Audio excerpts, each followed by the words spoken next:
Every action sends a ripple through time, creating a wave of consequences that no one can truly escape. We trace these ripples to find where the storm began and how it ends for those involved. Click subscribe now to follow the journey and see the final result. 3 days after I buried my husband of 39 years, my daughter sat down across from me at my own kitchen table, folded her hands the way she does when she's about to say something she's rehearsed, and told me I had 60 days to decide what I wanted to keep before the estate sale. I looked at her over my coffee cup. The estate sale, I repeated. Mom. She used the voice she uses with her patients. She's a dental hygienist, very practiced at talking people through discomfort. You can't maintain this property alone. You're 69 years old. The lake house is sitting on 4 acres. Do you know what that costs to upkeep? I did know. I'd been paying for it for 22 years. My name is Helen Marsh, and I have lived for the past 2 decades, in a lake house on Cedar Bluff Road outside Knoxville, Tennessee. My husband Gary passed on a Tuesday morning in February, peaceful in his sleep, the way he'd always said he hoped to go. 39 years. Long enough that the silence he left behind had a shape to it, a weight that pressed against everything in the house. My daughter's name is Claire. She's 41, lives 40 minutes away in Farragut with her husband, a man named Preston who sells commercial real estate and talks about square footage the way other people talk about their children. They have 2 boys, 8 and 10, who call me Grandma Helen and eat everything in my refrigerator when they visit. I love those boys fiercely. I have always been less certain about Preston. Claire is not a bad person.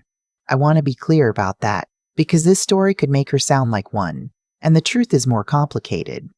She is a woman who married a man who sees every situation as a transaction. And over 15 years of marriage, some of that has seeped into her. The way water eventually finds its way through any foundation, no matter how solid. If you're listening from somewhere that feels like home tonight, drop your city in the comments. And please stay with me, because this story doesn't end where you think it does.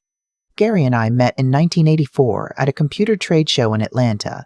He was demonstrating database software. I was there representing a small tech startup out of Nashville, where I'd been working as a systems analyst for 3 years. We talked for 4 hours and went to dinner that night, and I think I knew before dessert arrived that something in my life had fundamentally shifted. What Gary didn't know when we got married 2 years later, what almost no one knew, was that I had quietly taken an equity stake in that Nashville startup in lieu of a salary raise in 1983. The founder was a man named Ted Calloway, who was brilliant and broke and convinced the company was going to change how small businesses manage their finances. I believed him. I took the equity. Gary thought I was being naive. You gave up a raise for paper, he said, not unkindly. Gary was careful with money in the practical way of someone who grew up without enough of it. It's not paper, I told him. It's ownership. We didn't argue about it. Gary trusted me with the numbers in our household the way he trusted me with most things, completely and without condition. We lived modestly in those early years because startups don't pay well, and we were building something together, a life, a home, a future. We drove used cars. We took road trip vacations instead of flying anywhere. We bought the lake house in 2002 at what felt like a stretch and turned out to be the best financial decision we ever made. When Claire was growing up, she thought we were comfortable but not wealthy. That was accurate. The startup had done well, but not spectacularly. I'd taken some distributions over the years, reinvested most of it, never made a show of any of it because that's not who Gary and I were. Discretion wasn't a strategy back then. It was just our nature. What changed everything was 2019, when a private equity firm out of Boston decided they wanted to acquire the company, Tallow-Bridge Software, by then a mid-sized player with clients in 30 states. Ted called me himself. I hadn't been operationally involved in years, but I still held my original stake, plus the additional shares I'd quietly accumulated over 2 decades whenever the opportunity arose. The acquisition went through in March 2020. My share of the sale was $4.3 million. I told Gary, I told our attorney, I told our accountant, a woman named Donna Hicks, who had managed our finances for 11 years and did not visibly react to large numbers, which is one of the qualities I most valued in her. I did not tell Claire. I want to explain why, because it matters. Claire had been going through a difficult period. Her marriage had hit a rough patch the year before, something to do with Preston and a coworker.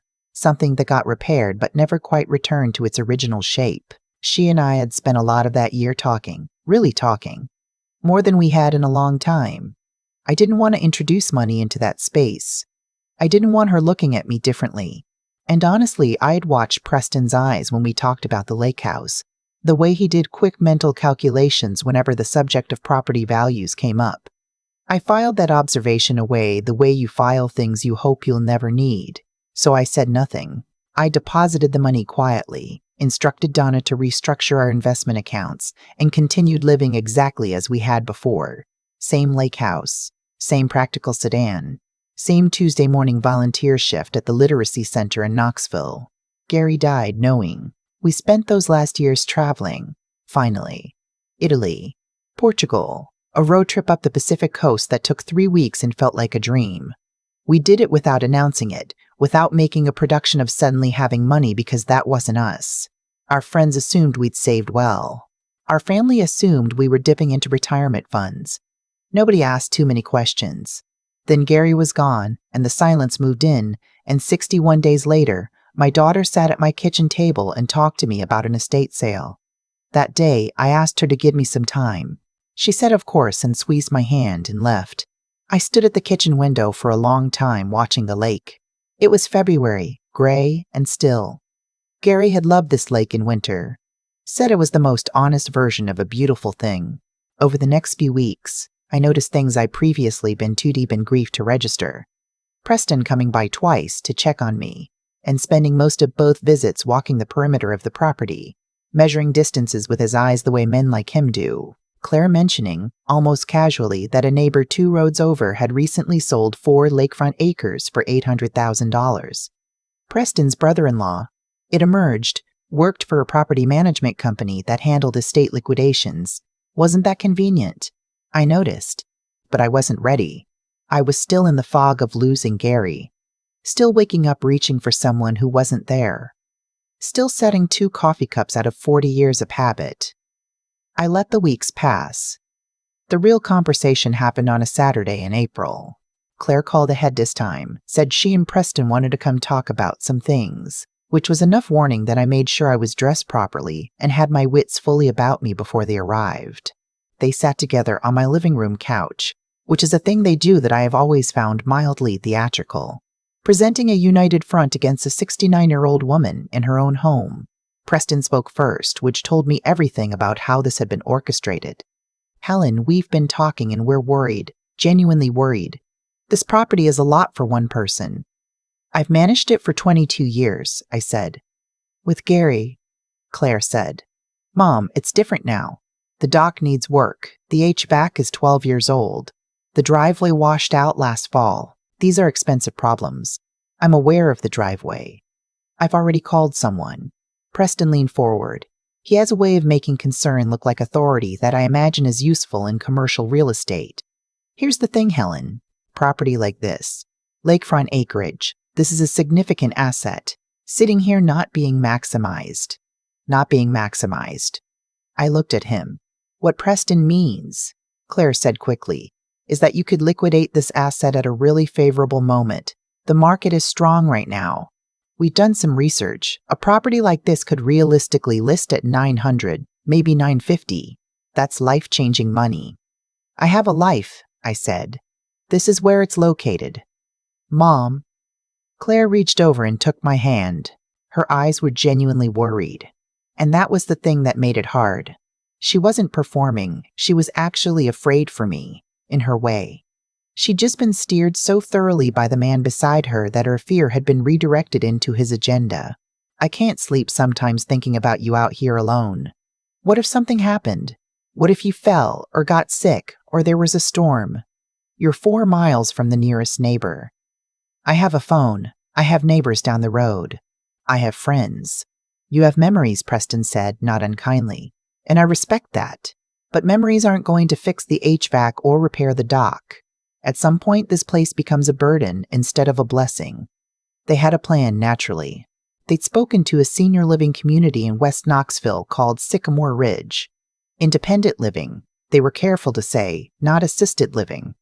I wasn't quite there yet. A 1-bedroom cottage, meals in a communal dining room, a shuttle to the grocery store on Tuesdays and Thursdays. Preston's company had contacts at a lakefront property specialist who could list the house within the week. What happens to the proceeds? I asked. They go to you, obviously, Claire said. Into an account we help you manage. For your care, your expenses, whatever you need.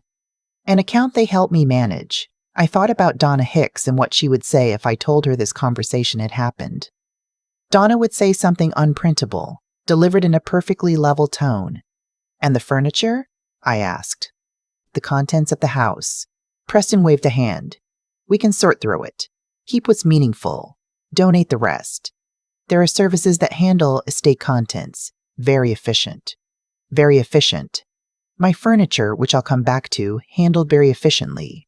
I told them I needed time to think. Preston said the market doesn't wait, which is a thing people who benefit from urgency say when they want to create urgency. Claire hugged me at the door for a long time, and I let her, and I said I love you because I did. Then I went inside, sat in Gary's chair by the window, and thought about what I needed to do. My friend Roberta has known me since 1988. We met in a cycling class at a gym that no longer exists, and have been friends through marriages, children, career changes, and the gradual shift from cycling classes to walking along the river because our knees made their preferences known. She is 73, a retired civil court judge, and the only person I know who can deliver devastating news with the warmth of a grandmother telling you a bedtime story. I called her that evening. They want to sell the lake house, I said. Over your dead body, she said. That might be the plan, actually. Silence. Then, tell me everything. I did. When I finished, Roberta was quiet for a moment. Helen, does Claire know? About the Tallow Bridge money? No. Donna knows everything. Then call Donna first thing Monday. And I'm giving you the name of an attorney. The attorney was a woman named Patricia Sue, elder law practice in downtown Knoxville. Second floor of a building that looked ordinary from the outside and was exceptionally serious on the inside. She had short gray hair, reading glasses on a chain, and the manner of someone who had spent 30 years watching people underestimate older women and had personally enjoyed correcting that mistake every single time. I told her everything. When I finished, she tapped her pen against her legal pad twice. The furniture, she said. You mentioned it separately. Why? This is the part I need to explain. Gary had a passion that most people found either eccentric or mildly impressive, depending on their interest level. For 35 years, he collected American arts and crafts furniture, Mission Oak, Stickley, Roycroft, the handcrafted work of the early 20th century that represented a philosophical rejection of industrialization. He bought pieces quietly, at estate sales, at small auctions, occasionally directly from families who didn't know what they had. He refinished and restored with his own hands in the garage workshop he loved more than any room in the house. To most people who visited, it looked like old, heavy, brown furniture, sturdy and old-fashioned. To the right buyer, it was something else entirely. 3 months before Gary died, a museum curator from the Metropolitan in New York had visited the house. Not officially. Gary knew him through a collector's network. The curator spent 2 hours in our living room and dining room, and when he left, he shook Gary's hand and said, "You've assembled something extraordinary here, Gary. When the time comes, please call us first." The collection had been independently appraised in 2022. Total estimated value, $1.2 million. Claire knew Gary collected furniture. She had always considered it a harmless old man hobby. She had not been present for the appraiser's visit. She had never asked what any of it was worth. To her, to Preston, it was old brown furniture to be handled very efficiently by an estate liquidation service. Patricia Sue looked at me over her reading glasses. So we have the lake house, the investment accounts, the Tallow Bridge proceeds, and a furniture collection worth over $1 million, none of which your daughter or son-in-law know the value of. That's correct. And they're proposing to sell all of it, place you in a 1-bedroom cottage, and manage the proceeds on your behalf. Yes. She was quiet for a moment, then she smiled, and it was the kind of smile that made me feel for the first time in months, like the fog was lifting. Helen, she said, let's talk about what happens next. What happened next was several weeks of very quiet, very deliberate preparation that I will not pretend I didn't enjoy.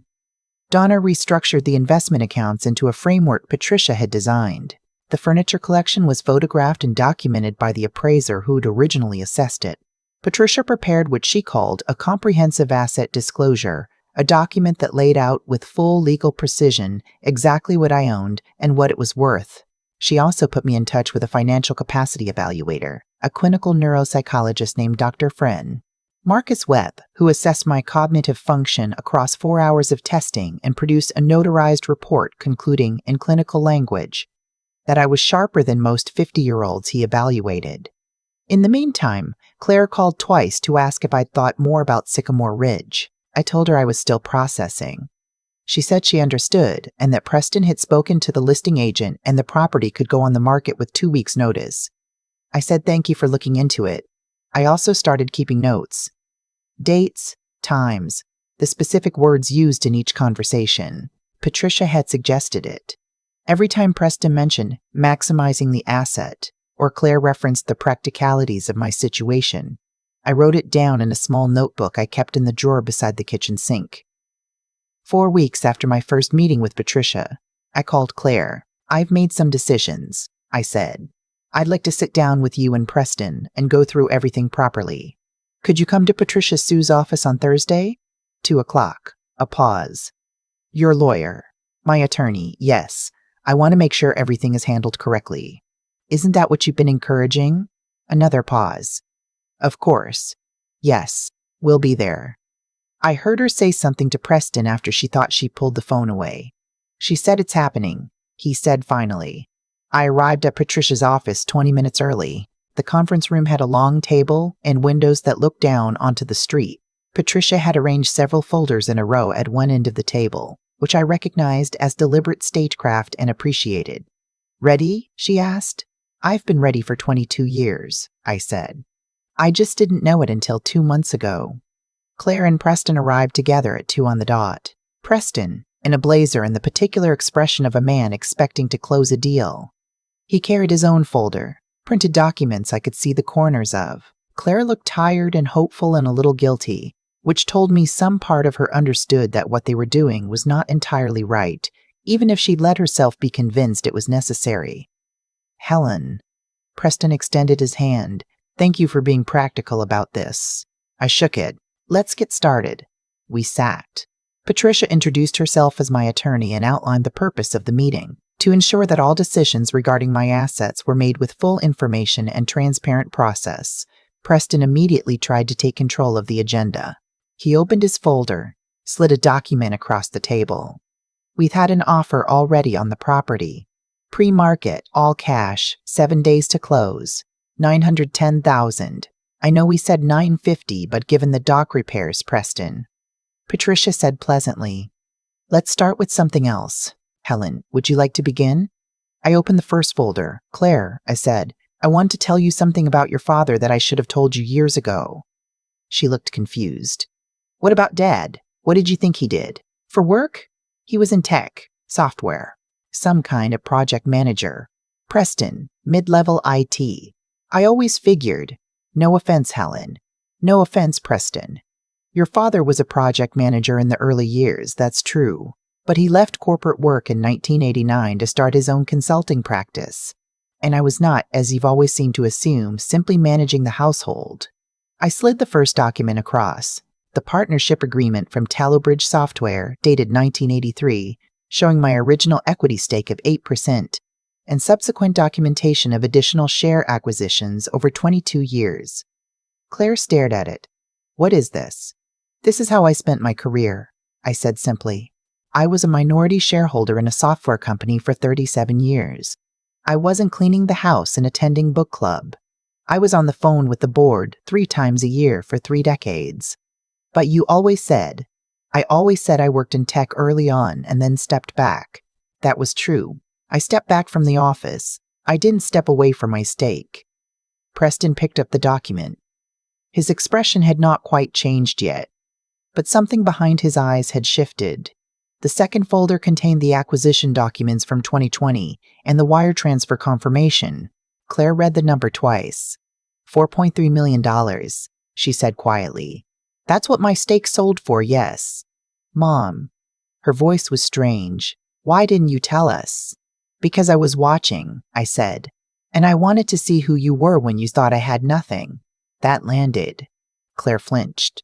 She had the grace not to look away. Preston set down the acquisition document. He was recalibrating. I could see it happening. The mental arithmetic. The revised assessment. Okay, he said carefully. So you have. That changes the picture significantly. The Sycamore Ridge plan obviously looks different with that kind of liquidity. The third folder, Patricia said, nodding to me. I opened it. Donna's full asset summary. Current, as of that morning.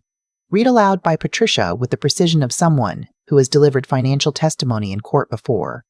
Investment accounts, $2.8 million. Talabridge proceeds, after tax and reinvestment, $3.1 million. The Lake House, independently appraised 6 months prior, $940,000. Owned outright. 2 rental properties in Knoxville, purchased in 2007 and 2011, currently generating combined monthly rental income of $4,200. And the furniture. Patricia paused before the last line, just a half beat. And I knew she'd done it on purpose. Contents of primary residence.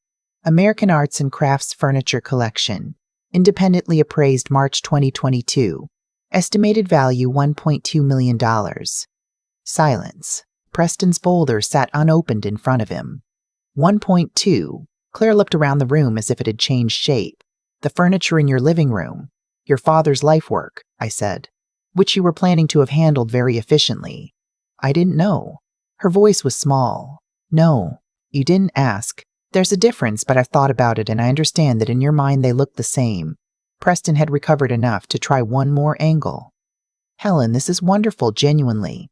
It changes our thinking completely. With this kind of asset base, the lake house actually makes sense as we could look at a different kind of management structure. Maybe a family trust where Preston and I. No, I said. He stopped. No family trust with you as trustee. No management structure. No Sycamore Ridge. No estate sale. No listing agent. No handling my furniture very efficiently. I kept my voice even. I am 69 years old. I have managed multi-million-dollar equity positions for 37 years. I have maintained this property for 22 years without assistance, and I will continue to do so until I decide otherwise, on my own terms, at a time of my choosing. Patricia opened the 4th folder, which brings us to the documentation. What followed was a presentation that I think Preston in particular needed to see. Dr. Tim. Webb's neuropsychological evaluation, 16 pages, summary conclusion, full cognitive capacity, financial decision-making ability in the 94th percentile for her age group. No indicators of impaired judgment, no basis for any guardianship or conservature proceeding, admissible in any Tennessee court. Then the notes. Patricia slid a printed log across the table. 12 weeks of dated entries. Every mention of maximizing the asset. Every reference to my limitations. Every time Preston had walked my property line with his eyes. We're not accusing anyone of a crime, Patricia said, and her tone made it clear she was leaving that door open. What we're establishing is that Helen has been fully aware of the direction this was heading, has documented it, and has taken legal steps to protect her interests. Her primary assets have been placed in an irrevocable trust with me as trustee. Her property is titled in a manner that would require significant legal effort to challenge. Her competency is on record. Claire was crying quietly. Not performance crying, real crying, the kind that comes with understanding. I thought I was helping, she said. I know you did, I said, and some of it was help. The part that was you, genuinely worried about your mother rattling around alone after losing your father. That was love. The part that turned into timelines and listing agents.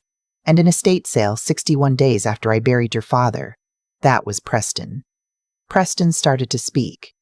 Don't, I said, and something in my voice stopped him. I am not interested in what you have to say right now. What I'm interested in is whether my daughter is willing to find her way back to me without you speaking for her.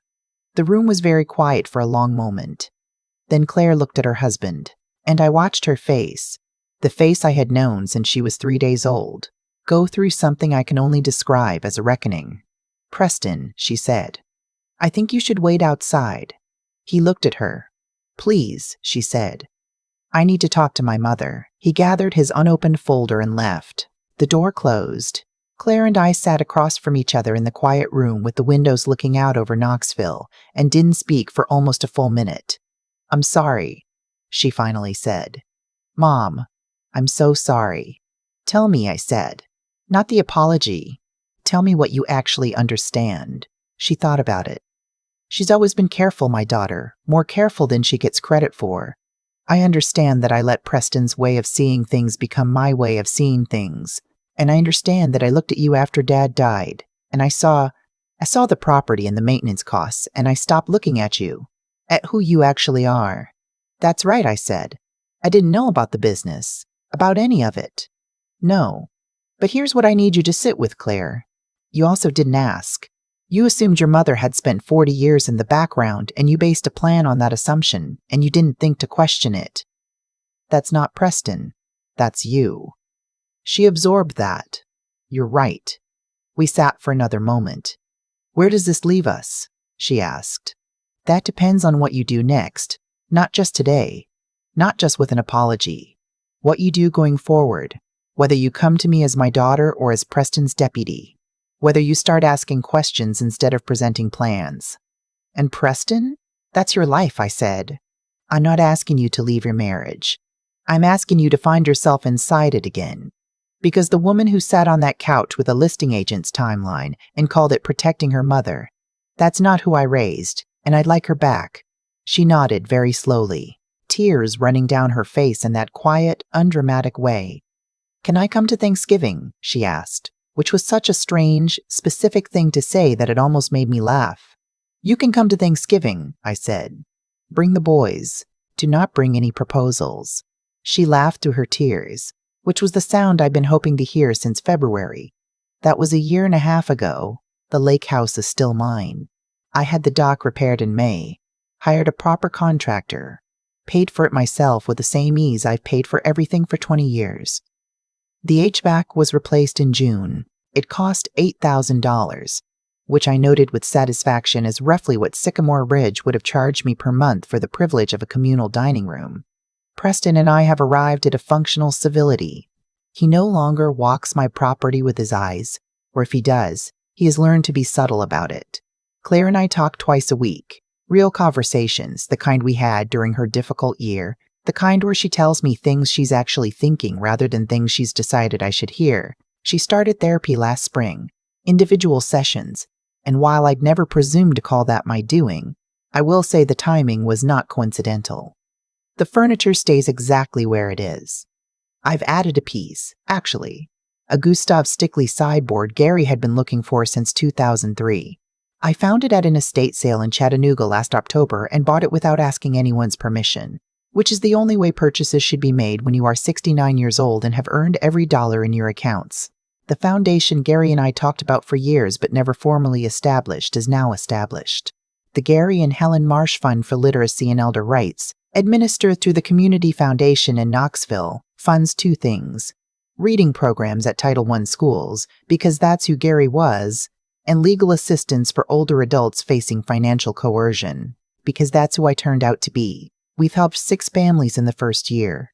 One woman, 74, from Johnson City, had signed over power of attorney to her nephew under circumstances that Patricia's network described as textbook coercion.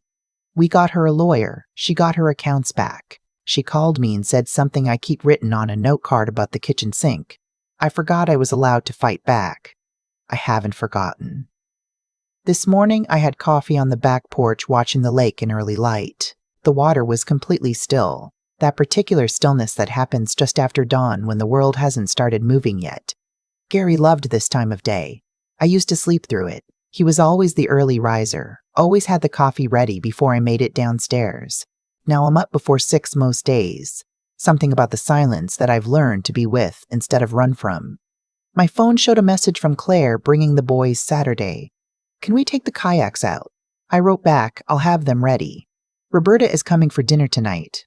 She's been advising Patricia's practice informally, connecting clients to her own network of attorneys from 30 years on the bench. Last week, she told me over the phone that she believes we're building something real, that elder financial abuse is epidemic and underreported, And most victims don't have the resources or the knowledge or the sheer stubbornness to do what I did. I told her most people don't have 37 years of equity management in their background. She said, Helen, most people don't know what they have until someone tries to take it. You just happen to know exactly what you had. I've thought about that. She's right that I knew the dollar figures. Donna knew the account numbers. Patricia knew the law. But what I really knew, what I'd always known and should perhaps have made clearer to the people around me long before it mattered, was that I had never been what anyone assumed I was. The quiet woman in the lake house with the practical sedan and the clipped grocery coupons and the old brown furniture. The widow adjusting to a smaller life. The aging mother who needed to be managed and protected and efficiently handled. I was the woman who had built something real over a lifetime and had the patience to hold it until the moment was right. There is a version of this story where I signed Preston's forms, where I let grief and exhaustion and the assumption that someone else knows better than I do carry me into a one-bedroom cottage in West Knoxville, while my husband's life work gets sold for pennies and my accounts get managed by a man who walks other people's properties with his eyes. That version of the story ends differently, but I have always been careful about what I sign and what I give away and who I trust with the things that matter. Gary taught me that. Or maybe I taught myself, and Gary simply stood beside me while I did it. That's the thing about a long marriage. After a while, you stop tracking who taught who what, because it all belongs to both of you. I close my notebook and look out at the lake. Somewhere out there, a heron is standing in the shallows doing that thing herons do, which is nothing at all with complete commitment. To whoever is listening tonight, I don't know what you have or who is pressuring you to give it up, or how long you've been told that your age makes your judgment suspect. I don't know if you're grieving or afraid or so tired that signing something just to make the conversation stop seems like relief. But I want you to know that 69 is not a limit. Grief is not incompetence. And the people who most want you to believe you can't manage your own life are almost always the same people who benefit most from managing it for you. I have a lake house on Cedar Bluff Road and a collection of furniture my husband built with his hands and an investment portfolio that would make Preston's jaw drop, which it already did. And I am not moving anywhere I don't choose. My name is Helen Marsh. This is my home, and nobody is handling anything very efficiently on my behalf ever again.